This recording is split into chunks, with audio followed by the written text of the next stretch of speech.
Welcome back. So today is going to be a little different. It is Sunday.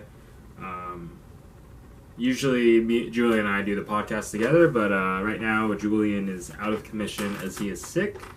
So I'm just going to spin off into a topic that I had in the back of my mind, and I wanted to go with I guess the best word I can define this topic that I want to discuss today is distance management.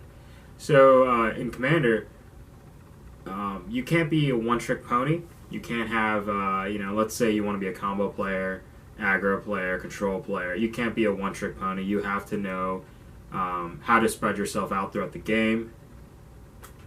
But, but essentially, you definitely have to have an early, mid, and late game in those events that the game drags on more than ever. Than you anticipated, and certain players play different types of formats in terms of play style and etc. And you have to really prepare for that. If your deck can't, it should be able to adapt on the fly if you made it correctly.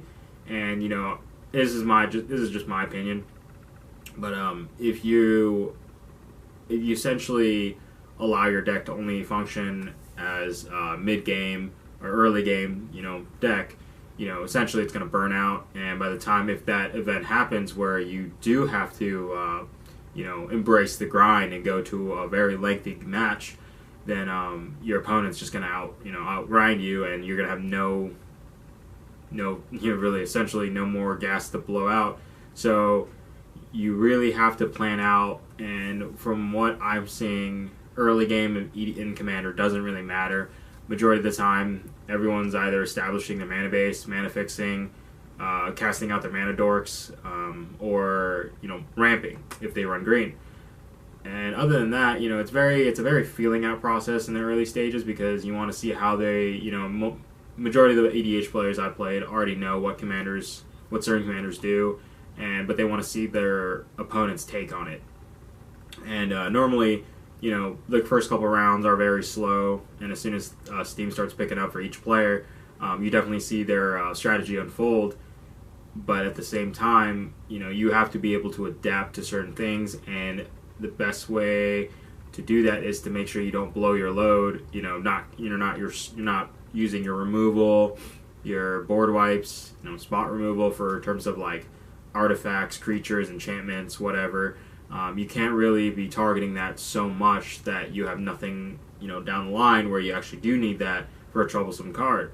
So, let's say, if they have a Seaboard Muse later in the game and you already took out your spot, you already used your spot removal on like a mana dork, and you're like, what did I do? Because there are some players that do that. They don't want their players to get a 1 to 2, mana base advantage. So they essentially just target it and they end up destroying it, and then later down the road when a card essentially gives your opponent, an edge on everyone else's, essentially having another, let's say Seaboard Muse, another untap step, another double trigger ability, something like that. So when you get those like untap steps, double trigger abilities happening on their turn or on the other turn that you could have used your spot removal or your board wipe earlier on, but you were too trigger happy, and you ended up doing, using that on something useless. So, I just want to cover that. And you definitely want to plan out your strategy accordingly. You definitely don't want to put up a threatening, creature, artifact, land, whatever. You don't want to put anything too threatening on the board way too early, where either you can't protect it or you haven't had all the game pieces established or gathered in your hand, so to speak. So in terms of distance management and EDH, you definitely have to plan for the long term, or you should have that in the back of your mind. And if you don't, you really need to reassess how to be playing accordingly, because if you're, it depends on the play group. If your play group goes very quickly, then by all means, plan accordingly. But distance management is definitely a common theme that I've been seeing with my play group and other play groups, that a lot of the games most of the times end up grindy, and then you definitely have to have cards later down the line where you have a ton of mana, and you need some spells to cast, and essentially when you have the ability to cast, larger spells later down the game, where it essentially turns the tide in your favor, then by all means, you have a fighting chance. But if you have all the mana in the world but nothing to cast, you're just essentially just a sitting duck waiting to be stepped on by Crash's toe. So with that in mind, I just want to give my 2 cents. You definitely have to figure out how to plan accordingly. Definitely have a feeling out process with your play group, and definitely figure out the strengths of your commander.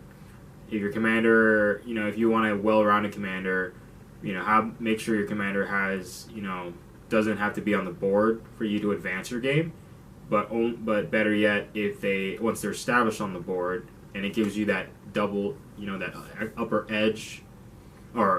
hand in the game, then that's even better. Because if you rely too heavily on your commander and your deck is just essentially like a Voltron just to like beef up your commander, unless that's what you want to do, that isn't that really great of a plan. But if your deck can be a standalone and your commander just accelerates the process in which your deck operates, then that's amazing. And that's just my 2 cents on it. Other than that, you really have to know, just really knowing when to play things at the right time, and really knowing not to play them at the wrong time, at the right time, and then knowing when certain cards are you play them at the wrong time. So it's a very trial error process that you have to go through, and playtesting definitely helps. Shuffle your deck. Remember, shuffle your deck. You don't want to get all lands or all spells. So just kind of a feeling out process, and then really look at your deck and then see all the slots in your deck, seeing what cards do have a great spot and which cards don't belong. And certain cards your deck can go out without can be replaced by something even better that has great synergy with decks of your deck and all the other cards in there. And maybe you should have a couple standalone cards, but make sure your deck, you don't flood your deck so much that it